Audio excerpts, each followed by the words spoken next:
United States and Mexico, Herc, about to square off in Arizona. Now, we know that neither team has the full complement of players.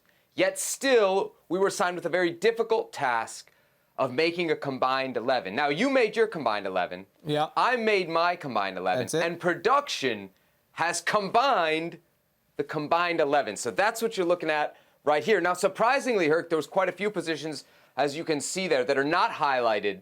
That's where we agreed. The positions where there's a highlight, that's where we're not quite in agreement. Let's start at the back. I went Sean Johnson over Carlos Acevedo. That was just a very, very, very, very narrow edge for me to give it to the American goalie. You got a problem with that? I mean, Acevedo's not only the future, but anytime he's been with the Mexican national team, you'd have to really nitpick to find an error.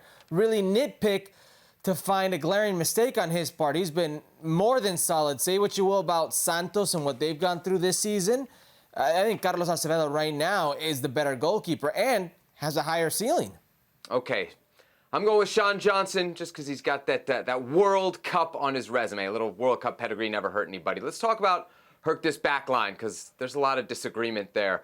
I went with Jesus Gallardo. Now, you know I criticize Jesus Gallardo quite a bit. Sometimes his inclusion in the national team is a true head-scratcher. But based off his performance at the last World Cup, not that it was great, but there wasn't really many good performances from Mexican national team players, so he was at least serviceable in Qatar. I put him in there. Who would you have as your best left back of this pool? Omar Campos. He plays for Santos Laguna. He's a converted winger. He's been there for about 2 years in that position. He's one of the most exciting players in Liga MX. Good motor, good shot, atrevido. He likes going at players. This is an easy decision for me. You want more of the same that you've seen for the last 8 years. I want to see something different, a player with a lot of upside. But I see where you're going with this. Right. I think I'm making the more practical choices here. You're doing more what you want to see. I don't think there's a right or a wrong. More practical choices in a friendly in April that's not a FIFA fixture date? Yes. Oh. Well, hold on. You're the one that's saying there's going to be pressure on Diego Coca if they lose. So he should play to win, correct? He should play to win. This is yours, not Diego Coca's. USA, Mexico, should they play to lose? What does it say right there? Yours, not Diego Coca's. Yes. This is what I think is the best 11, or at least most of my picks. You don't agree that Walker Zimmerman should be there? I know I picked Walker Zimmerman. You don't think he's a best 11 guy out of this pool? I think he's struggling right now. I went with Matt Miazga and Victor Guzman as my two center-back tandem. That's the two that I went with that complement each other, which is interesting because you went with Walker Zimmerman and Nestor Araujo, who are going through the exact same thing right now in terms of how they're struggling. Nestor Araujo lost his position with Club America, and you want him as a starting center back for the Mexican national team. Again, I'm going off the resume, the fact that they were on the World Cup team, both of those guys. Israel Reyes, maybe actually of the America guys, has a better shout to start in there. That was a tough one for me to put Araujo, because, you know, kind of like Gallardo, how I feel about him. Let's talk about the middle here. Okay, Luis Chavez, obvious. Kellen Acosta, obvious. Given the names. Disagreement in the third midfield position. I went Charlie Rodriguez here. Who did you go with? Charlie Rodriguez. Oh, you went Charlie Rodriguez. Yeah. Okay, so I went. Who did I disagree with? We both said Charlie Rodriguez, so we both agreed. So okay, look at that. Don't get so the angry. Midfield, perfect. I think maybe I wanted Eric Sanchez in there.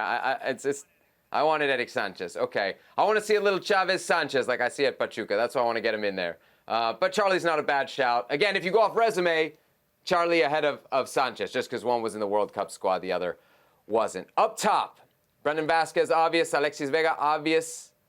I went Antuna. Who did you sneak in? Yeah, I was between Antuna, because, you know, I think he's a very productive player for the Mexican national team. But I went Osiel Herrera. Osiel Herrera, who plays for Atlas, is one of the more exciting players right now in Liga MX. And if you're disagreeing with these names on here, honestly, it's because there's not too much to go off. Yes. And that's a big issue. And especially for the Mexican national team when you look at the pool. But Osiel Herrera, it's not that he's just recently been playing well. He's been playing well for a while. So this is one of the players that I really want to see in a Mexican jersey.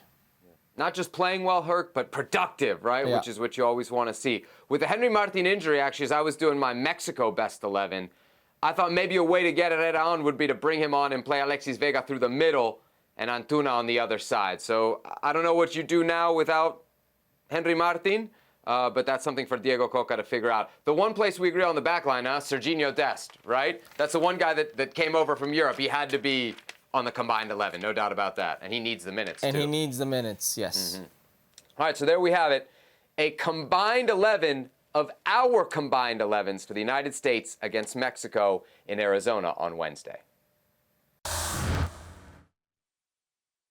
Well, thank you very much for watching ESPN on YouTube. For more sports highlights and analysis, be sure to download the ESPN app. And for live streaming, premium content, and let's not forget as well, ESPN FC 7 days a week. Subscribe to ESPN Plus.